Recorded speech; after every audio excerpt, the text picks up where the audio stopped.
नमस्कारम, जय श्री राम। सभी योग साधक साधिकाओं का हृदय से इस प्लेटफॉर्म पर, इस ग्रह में बहुत बहुत स्वागत है। दोस्तों, एग्जाम सर पर आ रहे हैं, तो जो स्टूडेंट्स हैं उनके लिए बहुत इम्पोर्टेंट हो जाता है कि उनके लिए तो ये वीडियो बहुत ही ज़्यादा देखने योग्य है। क्योंकि जब हमारे एग्ज़ाम आते हैं और उन एग्ज़ामों को क्लियर करने के लिए हम दिन रात एक करने की पूरी कोशिश करते हैं, लेकिन हमने एग्ज़ाम की तैयारी तो कर ली है, उसके बाद हमें क्या होता है कि हम उस चीज़ को जो हमने पढ़ा है वो भूल जाते हैं। ऐसा क्यों होता है दोस्तों? कुछ लोगों को, कुछ स्टूडेंट्स को, या ये वीडियो सबके लिए ही होने वाली है, ऐसा नहीं है कि स्टूडेंट्स के लिए, क्योंकि भूलने की जो बीमारी है वो कहीं ना कहीं सबके अंदर देखने को मिलती है। तो आपके लिए ये इम्पोर्टेंट हो जाता है कि जैसे कि आपने कुछ चीज़ रख दी है, उसको भूल गए, आप उसको भूल ही जाते हैं। और जैसे कि हमने आज पढ़ लिया तो सुबह हम भूल गए, सुबह पढ़ा है तो शाम को हम भूल गए। तो जो भूलने वाली जो बीमारी है तो उसका इसमें हम समाधान बताने वाले हैं। तो आइए सबसे पहले हम जानते हैं कि ऐसा क्यों होता है। दोस्तों, हमारे शरीर में, हमारा शरीर जो है ना, ऑक्सीजन को कंज्यूम करता है, यानी कि ऑक्सीजन नहीं होगी तो हमारे शरीर में जो भी क्रियाएं होती हैं वो कदापि नहीं होगी, क्योंकि ऑक्सीजन हमारे शरीर का एक मेन पॉइंट होता है। और जब ऑक्सीजन ही नहीं ढंग से पहुंचेगी कहीं पर भी, किसी भी ऑर्गन में, तो वो हमारे लिए घातक हो सकती है, क्योंकि ऑक्सीजन के बिना जीवन ही संभव नहीं है। दोस्तों, ब्रेन जो हमारा होता है, वो ब्रेन जो होता है 20% ऑक्सीजन को कंज्यूम करता है। हमारे ब्रेन में ऑक्सीजन नहीं जा रही है तो इसका मतलब ये है कि हमारे शरीर में ऑक्सीजन का जो लेवल है वो कम हो गया है। उसके लिए मैं आपको कुछ ऐसी यौगिक क्रियाएं हैं, ऐसी यौगिक आसन हैं जो आपको साथ में हम साझा करेंगे, जिससे कि आप उनको करके अच्छे रिजल्ट प्राप्त कर सकते हैं। तो अपने शरीर में ऑक्सीजन का लेवल आपको बढ़ाना होगा, ताकि आप जो चीज़ें याद करके भूल जाते हैं उसका जो स्तर है वो कम हो। तो आइए अब हम आसनों को सीखते हैं। तो सबसे पहले दोस्तों हम करेंगे भस्त्रिका प्राणायाम, जिसके लिए आपको करना होगा इनहेल एंड एक्सेल, जो कि बहुत जल्दी करना होगा। पेट से नहीं करना है आपका। इसमें क्या करना होगा, आपके जो फेफड़े हैं इनसे ज़्यादा श्वास आनी और जानी चाहिए, क्योंकि उदर श्वसन अलग होता है और हमारा जो फेफड़े का जो होता है ना वो अलग होता है, बच्छ श्वसन। के लिए भस्त्रिका प्राणायाम करना है। तो इस तरह से आप एक मैट ले सकते हैं, चटाई वगैरह जो भी आपके पास अवेलेबल हो वो आप ले सकते हैं, और एकांत में जाकर के आप बैठ सकते हैं। यदि आपके पास नहीं है एकांत तो कोई बात नहीं, आप कोई भी कमरे का एक कोना ले लीजिएगा, उसमें बैठ जाइएगा।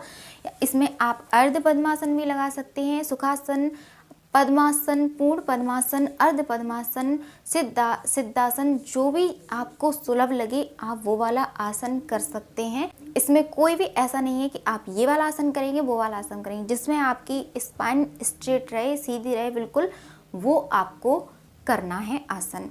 उसके बाद आपको क्या करना होगा कि इस तरह से अपने हाथों को ऊपर कर लेना होगा और फिर डाउन करना होगा, यानी inhale and exhale, inhale and Excel.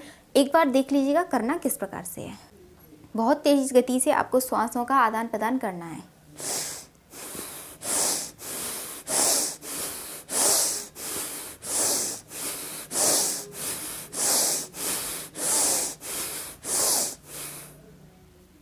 आपको इसके क्या करना है, 20 स्ट्रोक लगाने हैं आपको। आप देखेंगे यदि आप इसको 7 डेज तक करते हैं तो आपकी जो माइंड है ना वो एकदम से शांत होने लगेगा, और श्वास की जो आपके अंदर प्राण है वो उसका स्तर बढ़ने लगेगा। जब उसका स्तर बढ़ेगा तो आपकी जो भी समस्या है, भूलने की समस्या है, यदि आपके अंदर श्वास की जो प्राण की कमी है, वो सारी चीज़ें आपकी ख़त्म हो जाएंगी। आपको इससे बेनिफिट मिलेगा, तो आप इसको ज़रूर कीजिएगा।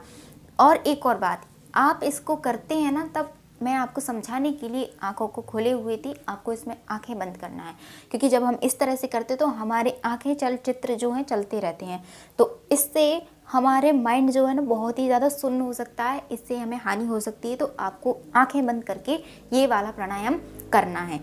आपको शुरुआत में मैं आपसे कहूँगी कि 10 स्ट्रोक लगाएं, और यदि आप बहुत ही ज़्यादा आपको लगता है कि इनफ है तो आप 5 लगा सकते हैं। वैसे 10 आपको करना ही करना है, तो ये आपको ज़रूर करना है। और आपकी थोड़ा उधर से आ जा रही है सांस, वो कोई मायने नहीं है, लेकिन फोकस आपका बच्चे पे होना चाहिए, ठीक है। तो ये प्राणायाम आपको ज़रूर करना है। तो हमें कमेंट में ज़रूर बताइएगा कि आप इसको फॉलो कर रहे हैं।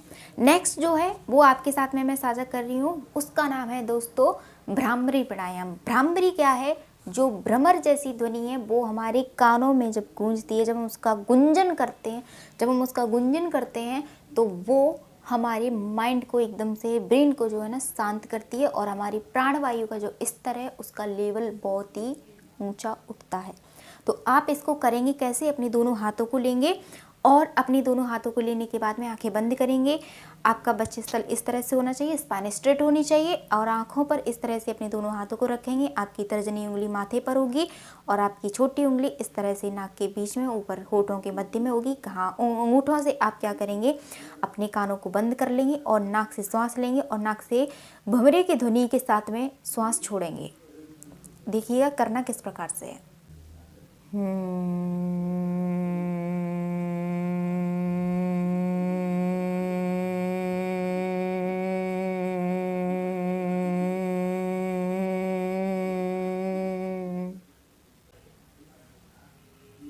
धीरे धीरे हाथों को हटा लेंगे और आंखों की पुतली को इधर उधर घुमा के और धीरे धीरे नीचे देखते हुए ऊपर अपनी आंखों को खोल लेंगे।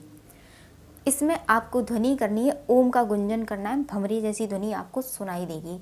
ये आपको 4 से 5 बार दोहरा लेना है। इतना आपका शुरुआत में काफ़ी है। आप इसको कीजिएगा और मुझे बताइएगा कि आपको इससे लाभ कितना मिला है, आपको इससे क्या बेनिफिट हो रहा है, आपके लिए ये कितना सहायक हुआ है। तो कमेंट में ज़रूर हमें इसका आप आंसर दीजिएगा। और हाँ, यदि आपको वीडियो अच्छी लगी हो तो ही लाइक शेयर सब्सक्राइब ज़रूर कीजिएगा, और नहीं लगी हो तो कोई बात नहीं है, आपकी इच्छा है। और आपका जो भी कमेंट है वो हमारे लिए मोटिवेट करता है। अच्छा है तो वो हमें मोटिवेट करता है और आपका ख़राब कमेंट है तो हमें इम्प्रूव करने की प्रेरणा देता है। तो आप जैसा भी आप करना चाहें आप कर सकते हैं और हमारे इस चैनल का हिस्सा बन करके हमें एक नई ऊर्जा प्रदान कर सकते हैं। तो आशा है कि आपको आज की वीडियो समझ में आई होगी और आप इस चीज़ को ज़रूर करने वाले हैं। और अपने भूलने की जो बीमारी है, आपके स्टूडेंट्स हैं, आपके जो भी रिलेटिव हैं, यदि आपको लगता है कि इसको ऐसी प्रॉब्लम है तो आप उसको शेयर कर सकते हैं और उसको ये लाभ दिला सकते हैं। मिलते हैं नेक्स्ट वीडियो में एक नए विषय के साथ में, नई ऊर्जा के साथ में। तब तक के लिए सभी योग साधक साधिकाओं को मेरा प्रणाम है, नमस्कार है। शिव शंभू से प्रार्थना है कि आपकी हर अच्छी जो इच्छा है उनको पूर्ण करें, आपको स्वस्थ रखें, आनंद में रखें। ओम नमः शिवाय, जय शिव शंभू।